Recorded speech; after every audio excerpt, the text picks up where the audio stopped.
கொடுக்குறீங்க அப்படின்பா. சோ அந்த மாதிரி அல்லாவும் அல்லாவுடைய ரசூலும் ஒரு விஷயத்துல முடிவு பண்ணிட்டா அதுல மாற்று கருத்து கொள்ளவே கூடாது.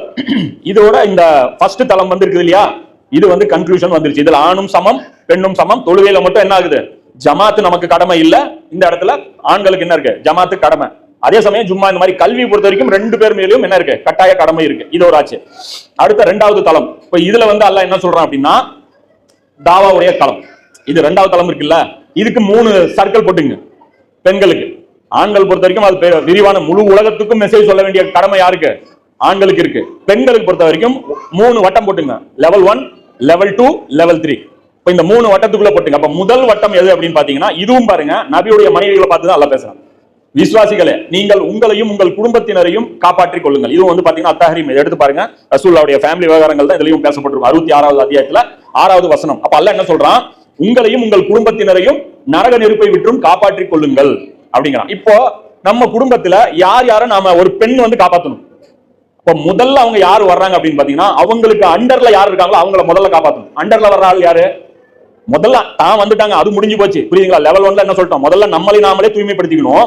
இது அடுத்த லெவல். அடுத்த லெவலுங்கும் போது உங்க குழந்தைகள் உங்களுடைய கண்ட்ரோல்ல தான் இருக்காங்க. அப்பா எவ்வளவு நேரத்துல இருப்பாரு, அப்பா காலையில எந்திரிப்பாரு, ஒரு 2 மணி நேரம் இருப்பாரு, அதுக்கப்புறம் கிளம்பி போயிருவாரு. போயிட்டு மறுபடியும் ராத்திரிக்கு தான் வருவார். ஏன்னா இவ்வளவு ஜுலுமுடைய காலகட்டம் இது. இவ்வளவு சம்பாதிக்க தேவை வந்து இஸ்லாமிய சிஸ்டம் இருந்ததுன்னு வைங்க, இவ்வளவு கஷ்டப்பட வேண்டிய தேவை இருக்காது. ஒரு மனிதன் 4 மணி நேரம் முளைத்தாலே நிம்மதியா வாழ முடியுங்கிற ஒரு காலகட்டம் இருக்கும். இவ்வளவு ஓட வேண்டியது இருக்காது. காலையில இருந்து நைட்டு போனாதான் 500 ரூபாய் கூலி கிடைக்கிற மக்கள் இருக்காங்க. பெயிண்ட் அடிக்கிறவங்க, வெல்டிங் அடிக்கிறவங்க, இந்த இரும்புல அந்த ஒர்க் ஷாப்ல வேலை செய்யறவங்க, ரோட்ல தள்ளு வண்டி போடுறவங்க எல்லாம் போய் பாருங்க. ஆண்கள் வந்து சம்பாதிக்கிற ஒரு 500 ரூபாய் கொண்டாடுறாங்கன்னா சாதாரண வேலை இல்லை, நாக்கு தள்ளிடும். அதுவும் ஹலாலா சம்பாதிக்கணும்னா. அப்போ பெண்கள் யார், குழந்தைகள் யார் கண்ட்ரோல்ல இருக்காங்க, பெண்களுடைய கண்ட்ரோல்ல இருக்காங்க. சோ முதல் சர்க்கிள்குள்ள யார் வருவாங்கன்னா அந்த குழந்தைகள் வருவாங்க. ரெண்டாவது சர்க்கிள்ல யார் அப்படின்னா பெண்கள், அக்கா, தங்கச்சி, அம்மா, மாமியாரு, பக்கத்து வீடு, எதிர்த்த வீடு, இவங்க எல்லாம் ரெண்டாவது சர்க்கிள் தாவாவுல.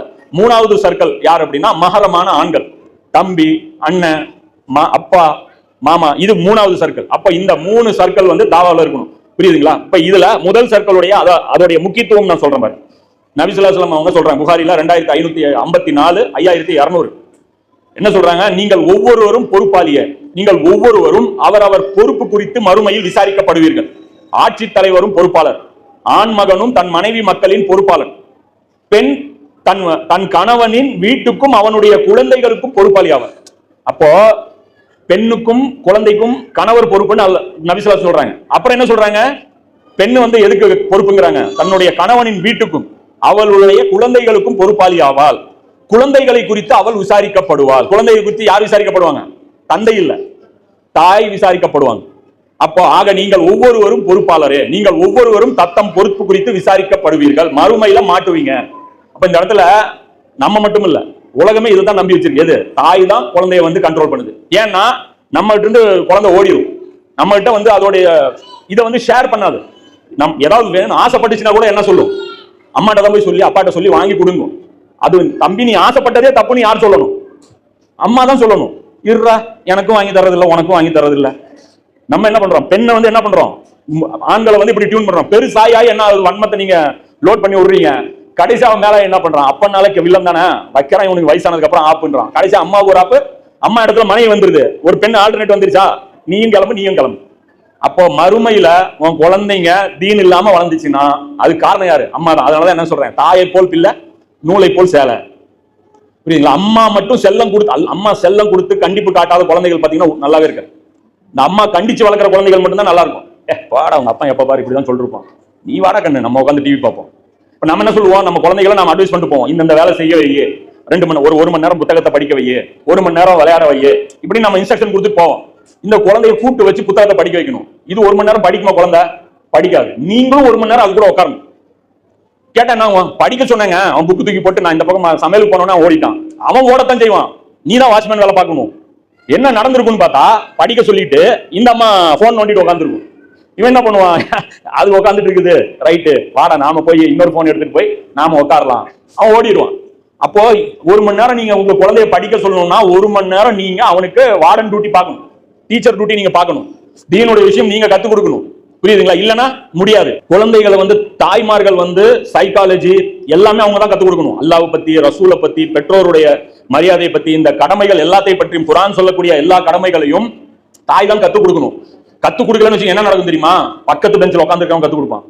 விஜய் கத்துக் கொடுப்பாரு, அஜித் கத்துக் கொடுப்பாரு, ரஜினி கத்துக் கொடுப்பாரு. அதுக்கப்புறம் அவர் என்ன பண்ணுவாரு? அவர் வாழ்க்கை வந்து அந்த பாதையில போகும். அதுக்கப்புறம் பெருசானதுக்கு அப்புறம் சொல்லுவாங்க, என் பையன் வந்து இப்படி ஊதாரியா போயிட்டான். ஊதாரியா போல, நீங்க அப்படி வளர்த்திருக்கீங்க. உங்க பையனுடைய கிரெடிட் நீங்க தான் எடுக்கணும். ஏன் தெரியுமா? அதாவது ஒரு ஹதீஸ் கேள்விப்பட்டவங்க சந்தோஷப்படுவாங்க நம்ம பெண்மணிகள் எல்லாம். இறைத்துதர் அவர்களே, நான் அழகிய முறையில் நடந்து கொள்வதற்கு யார் அருகதையானவர் அப்படிங்கிறாங்க ரசூல்லா. ரசூல்லாட்ட போய் கேட்கிற ஒரு சார் சொல்றாங்க, உங்க அம்மா அப்படிங்கிறாங்க. அப்புறம் யாருங்கிறேன், மறுபடியும் உங்க அம்மா. அப்புறம் யாரு, மறுபடியும் உங்க அம்மா அப்படிங்கிறேன். 3 வாட்டி சொல்லிட்டாங்களா? அப்படியே பெண்கள்லாம் அப்படியே சில்லு. தாயோடைய மதிப்பு என்ன தெரியுமா? நீங்கெல்லாம் அப்பம்லாம் வந்து நீங்க எங்க கிட்ட நீங்களாம் அதிகாரம் கட்டுறீங்க. தாய் அந்த 75% பொறுப்பு உங்களுது.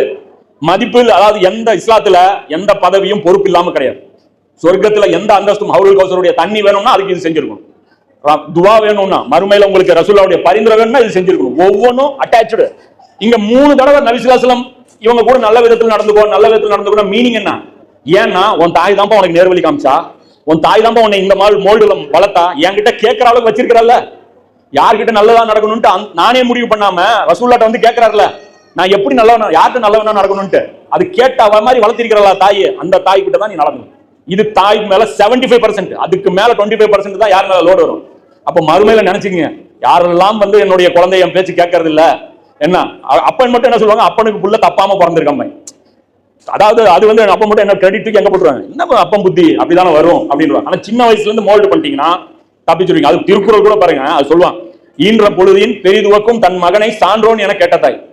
அது புரியுதா? திருக்குறள் தன் மகனை கல்வி மற்றும் ஒழுக்கங்களால் நிறைந்தவன் என்று அறிவுள்ளவங்க சொல்லும் போது அதை கேட்கிற தாய் வந்து, அவன் பெரிய வந்தான்ல டெலிவரி ஆகி உங்களுக்கு ஒரு ஆண் குழந்தை பிறந்திருக்குன்னு எடுத்து காமிச்சாங்களா, அந்த டைம்ல பட்ட சந்தோஷத்தை விட அந்த தாய் வந்து சந்தோஷப்படுவா. ஏன் தாய் சந்தோஷப்படுவா? ஏன்னா கத்து ஒர்க் பண்ணது தாய், விவசாயி தாய், விதைச்சது தாய், விளைஞ்சு வந்திருக்கு, சூப்பரா வந்திருக்கு. ஹசன் ஹுசைனை வளர்த்தது யாரு? அந்த 6 வருஷம் கொடுத்த ட்ரைனிங் 60 வருஷம் நின்று பேசியிருக்கு உலகத்துக்கு இன்னி வரைக்கும். எக்ஸாம்பிள் ஃபாத்திமா ரலியல்லாஹு அன்ஹா ஏன் சொர்க்கத்துடைய தலைவி? அந்த 6 வருஷம் பிள்ளைய ஒழுங்கா வளர்த்திட்டு போயிட்டாங்க. அந்த 6 வருஷம் கொடுத்த ஈமானு மீதி 54 வருஷம் 2 பேருக்குமே அது தீராம இருந்திருக்கு. அப்ப எவ்வளவு வளர்த்திருப்பாங்க. ரசூலுல்லாஹ் விட்டுட்டு போயிட்டாங்க. புரியுதா? ரசூலுல்லாஹ் கூடவும் ஹசன் ஹுசைன் வளரல, வளர்ந்தது ஃபாத்திமா ரலியல்லாஹு அன்ஹா மடியில தான் வளர்ந்தாங்க. 6 வயசு தான், 7வது வயசு இருக்கும்போது ஃபாத்திமா ரலியல்லாஹு அன்ஹா உலகத்தை விட்டு போயிட்டாங்க. ஆனா சொர்க்கத்துடைய தலைவிங்கிற பதவி இந்த 2 குழந்தைகளும் வாங்கி கொடுத்துட்டாங்க. அப்படியாப்பட்ட ஒரு வழிகாட்டுதல்.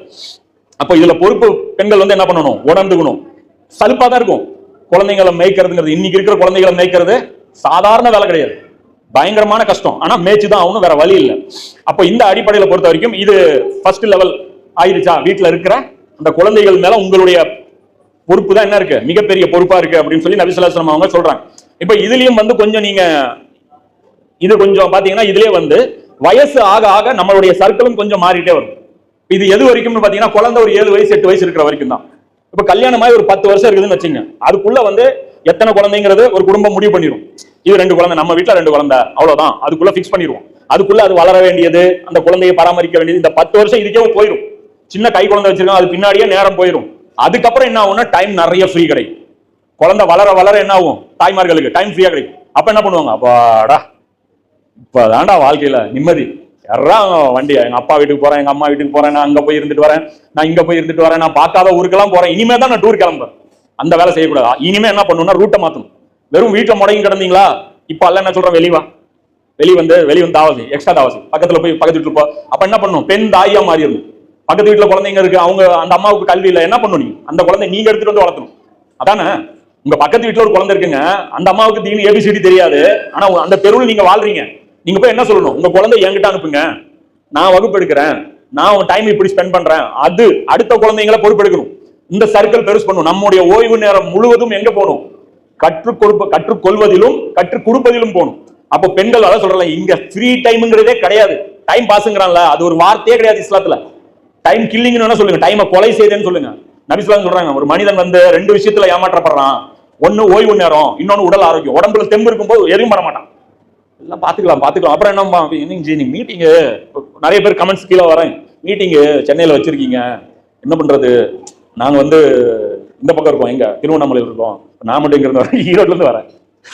அப்ப எங்க மீட்டிங் வச்சு இப்ப எனக்கு மீட்டிங் இங்க வச்சு நடந்திருக்கும். அப்ப வந்துதான் ஆகணும். அப்ப உடம்புல தெம்பு இருக்கும்போது வரலைன்னா அப்ப உடம்பு ஒத்துழைக்காத போது என்ன பண்ண முடியும்? அப்போ ஓடி ஓடி கத்துக்கணும். இப்ப வாய்ப்பு இருக்கா? அடுத்த மீட்டிங் அடுத்த வாரம் வேற எங்க நடத்துறோமா? இப்பதானே போனோம், அடுத்தது மறுபடியுமா போகணும். ரசூல் எப்படி தெரியுமா? உஹது போர் போனாங்க, செம்ம அடி, 70 பேர் செத்துட்டாங்க, 70 பேர் வஃபாத்து, நிறைய பேருக்கு ஊனம். மறுபடியும் செய்தி வருது, படை புறப்பட்டு வருதுன்னு. ரசூல் என்ன சொல்றாங்க? மறுபடியும் கிளம்புங்கன்றாங்க. அப்போ மறுபடியும் அவங்க கிளம்புனாங்க. இதுதான் நம்மளுடைய வேலையா இருக்கணும். அதுதான் அல்லாஹ் இக்பால் சொல்வாரு, வக்த ஃபுர்சத்தே கஹா, இங்கப்பா நேரம் இருக்கு, காம் அபி பாக்கியா, இன்னும் வேலை வச்சிருக்கோம். நூறு இத்மாம் தௌஹீத் கா, நூறு இத்மாம் கா காம் அபி பாக்கியா, அதாவது இன்னும் தௌஹீதை முழுமைப்படுத்த வேண்டிய வேலை இன்னும் நிறைய இருக்கு. இப்ப இந்த மீட்டிங் முடிஞ்சோன்னு என்ன இருக்கு? அப்பாடா நடத்தினவங்க, அப்பாடா எதுவும் அப்பாடா இல்ல, இப்பதான் பொறுப்புகள் தெரிஞ்சுதா, செயல்பட ஆரம்பிக்கும்.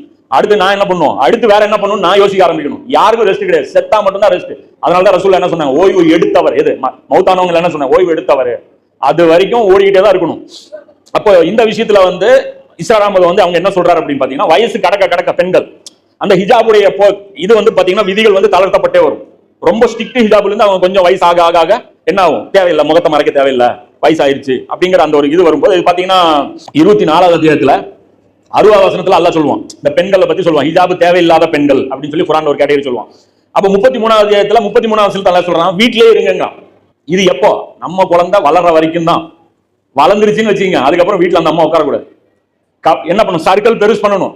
இதெல்லாம் எப்ப பண்ணுவோம்? நமக்கு சுயமா என்னது, நமக்குன்ற அந்த ஒரு ஜோஷ் இருந்தாதான் நாம என்ன பண்ணுவோம், சர்க்கிள் எப்படா பெருசு பண்ணலாம்னு ஏங்குவோம். நம்ம என்ன பண்றது, சில பேர் 10 வருஷம் ஹிஜாப்லயே இருந்து பழக்கமாயிருச்சா, அதுக்கப்புறம் என்ன பண்ணுவாங்க, அதுவே செட்டில் ஆயிடுவாங்க. அதான் நம்ம என்ன பண்றது, பெண்களுடைய வட்டம் ரொம்ப சின்னது, வாழ்க்கை ஒரு சின்ன. பெண்கள் டிராவல் பண்ணி போய் தாவா செய்யக்கூடிய சூழ்நிலை வரும். இப்போ பெண்களை வச்சு பெண்கள் கிளாஸ் நடத்தணும். அப்போ அந்த எங்க இருந்து வருவாங்க? டீச்சர்ஸ். சோ அதெல்லாம் பார்க்கும்போது வயசு ஆக ஆக கடமைகள் வந்து உங்களுக்கு குறைய அல்லாஹ்வுடைய கடமைகள் என்ன பண்ணணும், போட்டு அந்த இடத்துல ஃபீல் பண்ணிக்கிட்டே வரணும். அப்போ பக்கத்து வீட்டுக்கு பொறுப்படுத்திக்கணும், பக்கத்து தெருவுக்கு பொறுப்படுத்திக்கணும். அடுத்தது என்ன பண்ணணும் அப்படின்னு பாத்தீங்கன்னா, தன்னைத்தானே ஒரு தாயா எடுத்துக்கலாம், அதுக்கப்புறம் மறுசாவை கத்துக்கலாம். புரியுதுங்களா? பெண்கள் ஒரு கூட்டமா வச்சு அந்த இடத்துல என்ன பண்ணலாம், இந்த தாய்க்கள் பெண் தாய்க்கள்லாம் வச்சு நீங்க ப்ரோக்ராம்லாம் நடத்தி பாருங்க. ஏன்னா இன்னைக்கு இருக்க காலகட்டத்துல ஆன்லைன் கிளாஸை விட ஆஃப்லைன் கிளாஸ் ரொம்ப வேல்யூபுல்லா இருக்கு. ஏன்னா ஆன்லைன்ல பாத்தீங்கன்னு வச்சுங்களா, கொஞ்ச நேரம் பார்ப்போம், அதுக்கப்புறம் என்ன பண்ணிடுவோம், வச்சுட்டு போயிடுவோம். கொஞ்ச நேரம் பார்ப்போம், போர் அடிக்கும், ஸ்கிரீனை பார்த்து நம்மளால அவ்வளவு ஃபோக்கஸ் பண்ண முடியாது. அதே மாதிரி ஒரு சபையில ஒரு 10 பேர் கவனமா ஒரு பயானம் கேட்கறாங்கன்னு வச்சுங்க, இந்த இடத்துல உங்களுக்கு என்ன தோணும்னா, நாமளும் கவனமா கேட்கணும்னு தோணும். சோ மோஸ்ட்லி என்ன பண்ணணும் பெண்கள் அப்படின்னா, ஒரு குரூப்பா ஒரு வீடு யாராவது சொந்த வீடு வச்சிருக்கீங்களா, சோ இந்த வீட்டுல வாரத்துல இத்தனை நாள் குர்ஆனுடைய வகுப்பு நடத்தப்படும் அப்படின்னு சொல்லி கூப்பிட்டு வராதவங்களையும் கூப்பிட்டு எனர்ஜி வேஸ்ட் பண்ணும். புரியுதுங்களா இல்லையா? நம்ம என்ன பண்ணுவோம், 2 தடவை கூப்பிடுவோம், 3 தடவை கூப்பிட்டு பார்த்தோம், அவங்களுக்கு வந்து வரமாட்டேங்கிறாங்க அப்படின்னு சொல்லிட்டு என்ன பண்ணிடக்கூடாது, விட்டுறக்கூடாது. சோ இதெல்லாம் நாமளா என்ன பண்ணணும், சர்க்கிள் பெருசு பண்ணிக்கிட்டே வரணும். அதுல 3வது சர்க்கிள் எது அப்படின்னு பாத்தீங்க அப்படின்னா, அது என்ன 3வது சர்க்கிள் அப்படின்னா, ஆண்கள், மஹரமான ஆண்கள். மஹரமான ஆண்கள்னா என்ன அப்படின்னா, எக்காரணத்தை கொண்டும் எப்பவும் திருமணமே பண்ண முடியாதுன்னு ஒரு ஆண் நிலை வருது இல்ல, அந்த உறவுகள் எல்லாருமே மஹரமான ஆண்கள். அந்த ஆண்கள் பின்னாடி நேரத்தை ஒழிக்கணும். அவன் நம்ம உடுமை குடிச்சு எப்ப பாரு கடிச்சு வைக்கிறான், தம்பி வீட்டுக்கா போயிடணும். தம்பி வீட்டுக்கு போயிட்டு வந்திருக்கேன், போய் கோழி வாங்கிட்டு வா, என்ன பிரியாணி செய்வோம், மீன் வாங்கிட்டு வா, இந்த மீன் கிடைச்சா வாங்கிட்டு வா, சாப்பிட்டு ரொம்ப நாள் ஆச்சு, நம்ம அந்த ஐஸ்கிரீம் கடைக்கு போய் ரொம்ப நாள் ஆச்சு அப்படின்லாம் போகக்கூடாது. உட்கார வச்சு தம்பி மண்டையில என்னப்பா வச்சிருக்கேன், வா அல்லாஹ் பத்தி என்னடா புரிஞ்சு வச்சிருக்கிற, ரசூலை பத்தி என்னடா தெரிஞ்சு வச்சிருக்கிற, குர்ஆனை பத்தி என்னடா தெரிஞ்சு வச்சிருக்கிற, தீன் என்னன்னு தெரியுமாடா, என்னன்னு தெரியுமா, அதெல்லாம் எடுத்து இப்படி ஒரு விஷயம் இருக்கு தெரியுமா உனக்கு, இதெல்லாம் புரிய வைக்கணும். இதுக்கு நேரம் ஒதுக்கணும். அடிக்கடி இதுக்கு சொந்தக்காரங்க வீட்டுக்கு போகணும். போனவனே என்ன பண்றது, அம்மா அப்பா வீட்டுல போனவனே, தாய் வீட்டுக்கு போனவனே பெப்பர பேனு தூங்க வேண்டியது, பேனை 12ஆம் நம்பர்ல வச்சுட்டு மம்மா மாமியார் காரி ஓட விடுறா, இங்க வந்தாதான்டா ரெஸ்ட், இன்னைக்குதான் ரெஸ்ட். அங்க போய் அம்மா பத்தி கேட்பேன், உங்க அம்மா இவ்வளவு மோசமான அக்கீதா வச்சிருக்காங்க, அதை பத்தி பேசவே இல்லையா, யாருக்கு டைம் இருக்கு, அதெல்லாம் யாருக்கு டைம் இருக்கு, இந்தம்மா குழந்தை பாத்துக்கலாம், போனா அது ஒரு எக்ஸ்ட்ரா கொடுத்துறேன், இதை நீ வச்சுக்கோ. அந்த அம்மா என்ன பண்ணுவாங்க, அவங்களுக்கு தீன் தெரியாது இல்ல, அவங்க நல்ல ஐட்டமா போன்ல போட்டு காட்டுவாங்க குழந்தைக்கு. யாரு? பாட்டி. ஒரு வாரம் இவங்க ஒரு டியூனிங் போட்டு வச்சிருப்பாங்க, பாட்டி ஒரே நாள்ல வேற டியூனிங் வேற சேனல் கொண்டு போய் அது வேற பாச பேச வச்சிரும், நாசமா போயிடும். ஒரு மாசம் அந்த லீவ்ல போயிட்டு வருவாங்க பாருங்க, அதுக்கப்புறம் இவங்களும் காணாம விளங்கும், அவங்களும் விளங்கும். அதுக்கப்புறம் நம்ம பிரஷர் கொடுத்தோம்னா மறுபடியும் தக்குவா மோடுக்கு வருவாங்க. ரைட், ஓகே, இவன் கூட இருக்கிறோம், வேற வழி இல்லை, இப்போ நம்ம ஃபாலோ பண்ணி ஆகணும், இல்லை வரமாட்டான், என்ன பண்றது அப்படின்னு ஒரு பிரஷர்ல இருக்கிறது. இது மாதிரி எல்லாம் நழுவுறதுக்கான வாய்ப்புகள் வந்து போகக்கூடாது. அப்போ இது ஒரு இதோட அந்த பெண்களுடைய 3 சர்க்கிள் புரியுதா? முதல்ல தனக்கு கீழே வர்ற தன் பேச்சை கேட்டே ஆக வேண்டிய குழந்தைகள், அதுக்கப்புறம் தன் பேச்சை கேட்காத கணவன்மார்கள், அந்த சர்க்கிள் புரியுதுங்களா? அவங்க ஃபோர்ஸ் பண்ண முடியாது, ஆனா அவங்கள்ட்ட என்ன பண்ணணும், பக்குவமா எடுத்து புரிய வைக்கணும். சும்மா எடுத்த போதோன்னு ஒரே நாள்ல போட்டு என்ன பண்ணிடக்கூடாது, திரிச்சிடக்கூடாது. ஒரு அம்மா அப்படிதான் பண்ணாங்க.